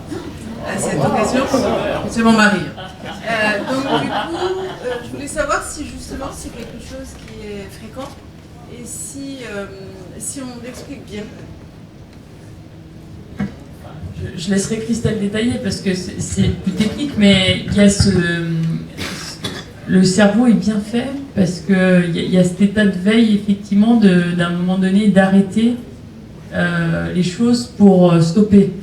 Et on l'a tous ressenti ce moment-là où effectivement on a une forte douleur et du coup on a ce malaise ou vagal en fait qui est lié à ça et le cerveau inhibe ça. Hein. Je ne sais pas comment tu le décris, Christelle, mais on l'a tous ressenti ça. C'était plus qu'un malaise vagal, hein. C'était carrément perdu connaissance. Il y a des douleurs intenses, par exemple, moi qui m'occupe pas mal des douleurs faciales, il y a des douleurs qui sont extrêmement intenses, électriques, syncopales. On les appelle les douleurs syncopales, donc ça existe. Souvent, c'est des douleurs fulgurantes qui font ça, qui font éruption. Après, il y a toutes les douleurs qui vont provoquer un déséquilibre entre ce qu'on appelle le sympathique et le parasympathique. En gros, c'est tout notre système nerveux involontaire, végétatif, qui gère les relations avec la fonction cardiaque, la respiration. C'est ce qui fait que, en situation de stress, on va avoir le cœur qui bat, on va être capable de courir beaucoup plus vite. Vous voyez, ça c'est la fonction sympathique. Et là, c'est vrai que s'il y a un déséquilibre, on peut clairement avoir à ce moment-là des malaises. Donc moi, ça arrive de temps en temps. C'est un bon moyen parce qu'on met dans les bras de ton mari.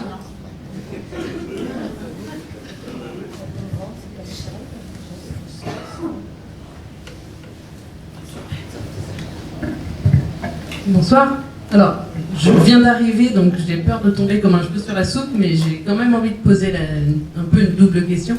Il y a une série télé qui a quelques années maintenant où le personnage principal est un médecin qui a affaire à la douleur.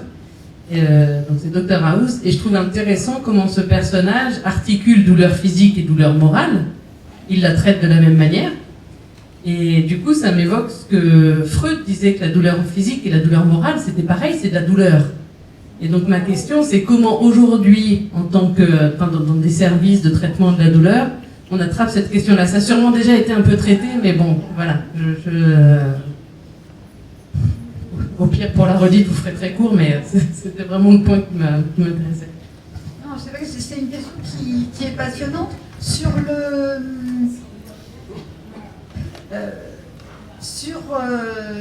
la dichotomie, déjà, on va dire qu'on ne la fait pas. On considère que à partir du moment où il y a la conscience de la douleur, cette douleur est un tout.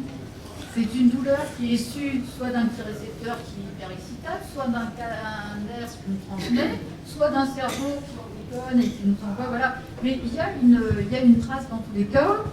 Et à partir du moment où il y a douleur, il va y avoir aussi angoisse et résonance avec tous les autres facteurs. Donc on la prend de toute façon comme un tout. Et ça évite vraiment, en pratique de la douleur, on évite de faire la distinction. Alors après, on est quand même obligé de travailler. Donc déjà ça nous sort du jugement. Donc il n'y a pas de douleur psychologique. D'accord, quand vous l'entendez. Toute douleur psychologique, c'est une douleur qui passe par notre cerveau. Donc elle est liée quand même à quelque chose qui se passe là-haut.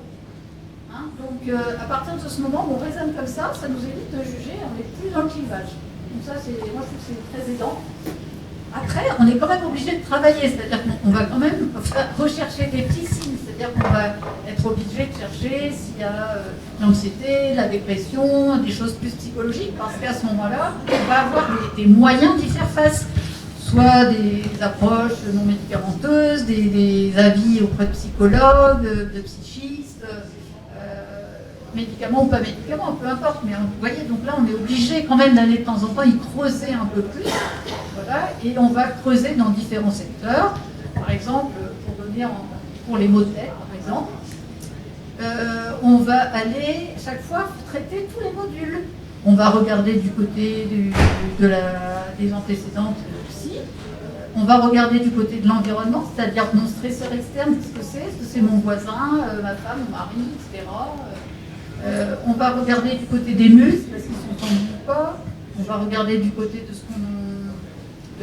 des facteurs physiques ou des facteurs de sommeil, par exemple. Enfin, vous voyez, et là, on va mener une petite enquête policière sur plein de facteurs différents, en se disant qu'on en ait 1, 2 ou 10, de toute façon, la résultante, c'est la somme de tout ça, mais c'est un tout à la fin. Donc voilà, donc après, vraiment en chronique, en tout cas, on sort de la dichotomie. Oui, moi ça me paraît fondamental parce que quand on a mal physiquement, parler a des effets aussi. C'est-à-dire que quand on a mal moralement, les antidouleurs ont des effets, mais quand on a mal physiquement, moi je reçois beaucoup de gens qui sont douloureux physiquement, mais avec des vraies raisons, hein, et pour qui parler a des effets d'apaisement de la douleur. en lien avec le soin médical. Il y a quelque chose d'ailleurs qui est passionnant. On a des patients avec on voit pas mal chez nous, des patients avec des souffrances psychiques très importantes, qui vont, si vous voulez, du côté des troubles de personnalité graves, où en gros, on a des choses dans sa personnalité, on a plein de petites choses dans sa personnalité, on va dire, mais on n'a pas bien la globalité, on n'a pas l'identité totale de l'individu, ce qui fait qu'on peut paraître un peu bizarre, on va dire. Et ça peut générer des souffrances très très importantes psychiques à l'intérieur. Et parfois, quand on a ça, une bonne vieille douleur chronique là, qui vient tout englober le tout, va donner une sorte de contenant qui ne sera pas très drôle, mais finalement qui sera moins horrible que cette souffrance brute psychique qui part dans tous les sens autrement. Donc de temps en temps, on a des patients pour lesquels on doit quand même accompagner et respecter cette forme-là de douleur, parce que ça peut arriver. Et à ce moment-là, il faut être assez patient et se dire qu'on doit accompagner, mais elle peut avoir parfois, dans un cas particulier, une certaine fonction contenante. Et ça, vous devez en voir.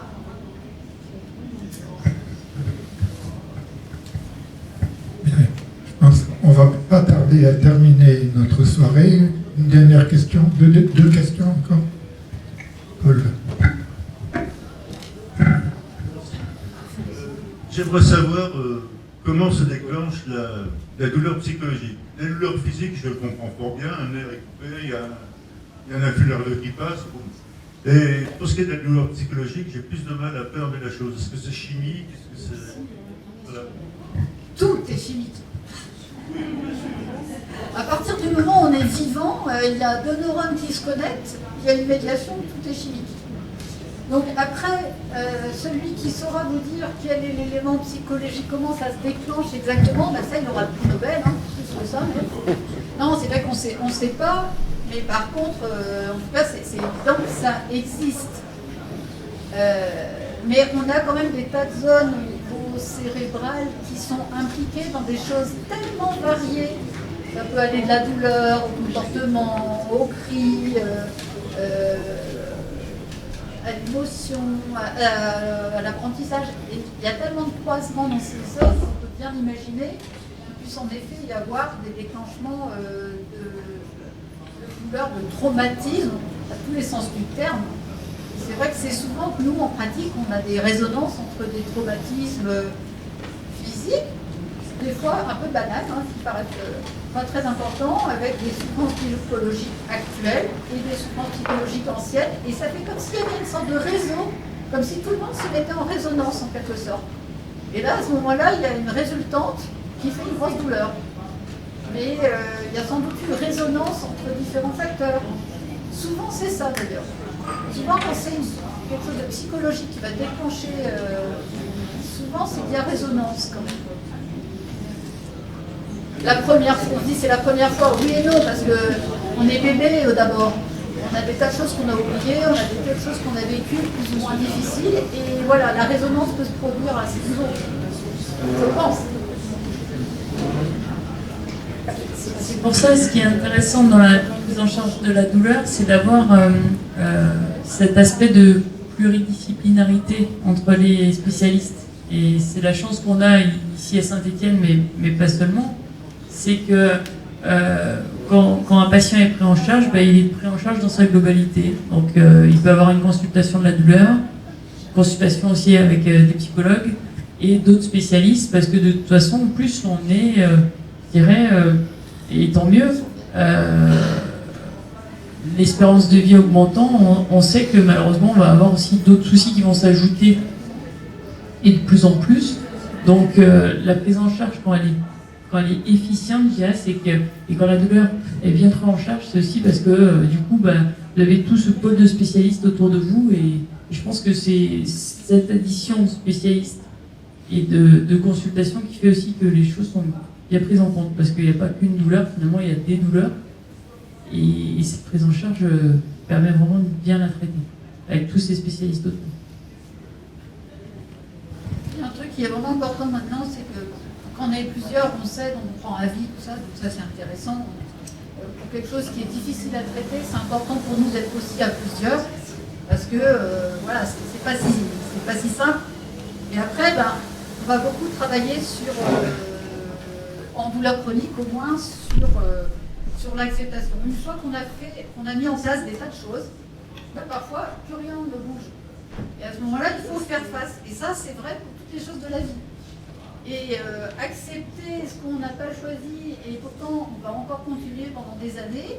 Donc c'est là qu'il y a quelque chose qui se déclenche, et on peut aller chercher toutes ces ressources, avoir des aides avec d'autres professionnels, ou d'autres soignants, ou des non-soignants aussi, hein, parce que c'est tout ce qu'on va mettre en place pour que justement, il y a un patient qui disait, en 10 ans, sa douleur de polynévrite n'avait pas changé.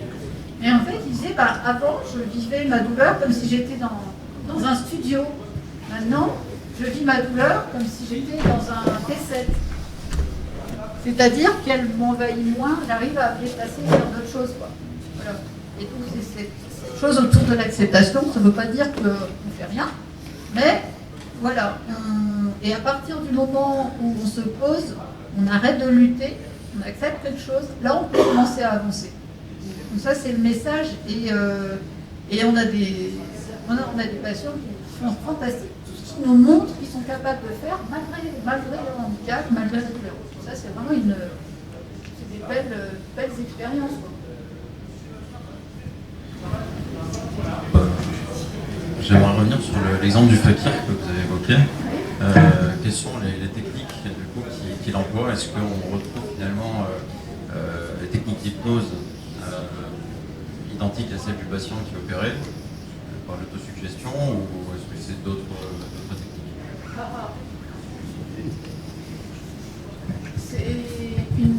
C'est une forme d'état de conscience modifié, ça c'est sûr pour le fakir. Est-ce que ça passe par quelque chose de volontaire et d'appris? Pas sûr.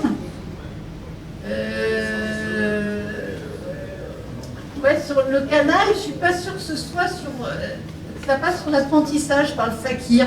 Je sais pas s'il y a des écoles de fakir d'ailleurs. Ça peut pouvoir se faire, mais au niveau...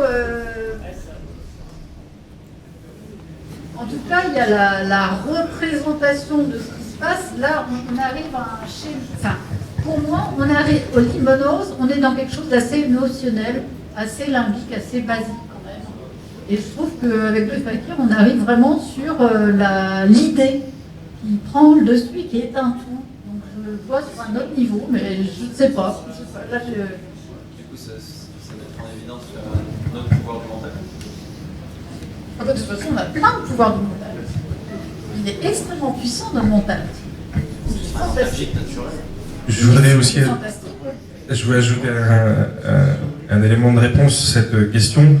Alors le fakir, comme les autres on va dire ordres pas religieux mais un peu chamaniques comme ça, prennent des opiacés et différents produits pour atténuer les douleurs lors de séances diverses, marches sur le feu, etc. Alors il y a un truc intéressant, le fakir, il va supporter une douleur qu'il connaît, dont il sait que c'est celle qui va, par exemple, il sait qu'il va marcher sur les braises. Il peut être fakirique là comme ça. Et puis après vous arrivez avec votre fameux vaccin, comme tout à l'heure pour le footballeur là, et si ça se trouve là il aura mal. Pourquoi? Parce que il n'a pas été dans la construction de ce qui vient de se passer, et là c'est une douleur qui est subie avec son. Alors qu'autrement c'est une douleur que lui s'est infligée. Et je pense que ça c'est quelque chose qui change tout. C'est la douleur qui vient de l'extérieur ou qu'on s'afflige soi-même. Je pense qu'il y a quand même une différence, non? On développe certaines compétences pour la résistance de la douleur. Il y a sûrement un entraînement au contrôle inhibiteur de la douleur. Hein. Je pense qu'il n'y a pas de. D'ailleurs, on voit un peu ça chez les sportifs. D'une certaine façon. Je ne sais pas si c'est par la libération d'endorphines, mais il y a bien un entraînement. Donc, moi j'avais une petite question, enfin c'est plus une remarque qu'une question sur le paradoxe. On peut donner des médicaments contre la douleur en disant au patient de ne pas les prendre trop, parce que ça va risquer de lui redonner plus de douleur. Et ça crée de la douleur psychologique. Parce qu'un médicament, on a très mal, on va le prendre, il va faire disparaître la douleur. Et en même temps, on va nous dire de ne pas le prendre trop, parce que et c'est quelque chose d'absolument terrible comme paradoxe. Je suis d'accord, bon, on dit ça avec le chocolat, je suis vraiment d'accord avec vous. Alors j'ai du mal à faire le lien avec le chocolat. Mais bah si, ça fait un bien fou. Mais enfin, si j'en prends trop, au bout d'un moment, ah non, voilà. C'est pas tout à fait pareil, parce qu'au départ, le chocolat, vous n'avez pas mal. Alors que... j'ai peut-être... Ça va me faire du bien au moral. Ça va me faire du bien au moral. Je veux dire, je vais calmer quelque chose. Mais par rapport à une énorme douleur de migraine, vous prenez le médicament qui calme, qui marche vraiment bien, c'est vraiment le Graal. Et en même temps, on vous dit l'injonction, vous avez les deux injonctions en même temps, vous avez en même temps le paradis et l'enfer. Alors, j'explique pour tout le monde, parce que les gens ne vont pas forcément comprendre. Ça ne concerne quasiment que les migraineux. D'ailleurs, les migraineux, il se passe quelque chose uniquement chez eux. Quand ils sont migraineux, ils prennent quelque chose, ça marche très bien, ils sont contents. Sauf que le calmant, s'il est pris plus de 10-15 jours par mois, à force, il va induire des risques de céphalée, qu'on appelle des maux de tête, induits par le médicament. Alors ça, c'est affreux, parce qu'on passe notre temps à dire « traitez-vous vite, traitez-vous tôt, etc. » Mais on leur dit à la fois, moi je dis souvent « traitez fort, tôt, mais pas trop souvent ». Donc vous voyez, c'est un peu paradoxal. Et en plus, on vient attaquer le bon vieux calmant, celui qu'on vous donne depuis que vous êtes tout petit, qui fait que vous êtes très bien quand on vous a donné le calmant, et soudain, il y a un médecin qui vient vous dire, avec ses gros yeux là, que ce calmant est en train de vous donner de la douleur. C'est vrai que c'est quelque chose qui est assez insupportable. Il faut savoir que... Oui, alors il faut savoir que le petit rat de laboratoire, si on lui donne un anti-migraineux, un triptan, il va développer des équivalents de migraine chronique.